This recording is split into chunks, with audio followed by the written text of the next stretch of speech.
আমাদের পুজো হচ্ছে 57 বছরের।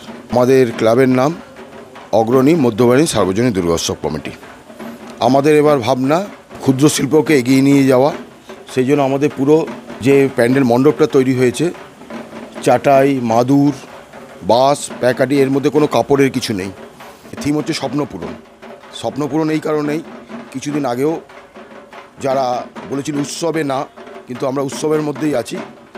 সেই উৎসবটা ইচ্ছে পূরণ এই কারণেই আমরা এই বছর উৎসবটাকে করছি বলেই যারা এই মাদুর শিল্পী, যারা এই প্যাকাটি তৈরি করছে, এই ছোট ছোট যে ক্ষুদ্র শিল্প, আমার এলাকার মেয়ের তার ইচ্ছে আমি যে ফুটিয়ে তুলব, সেটাই আমরা তুলে ধরেছি। আমাদের প্রতিমা এসছে স্বনামধন্য শিল্পী কুমোরটুলি মিন্টু পালের থেকে। আমাদের মণ্ডপ সজ্জা করছেন বাঁশের বাঁধন।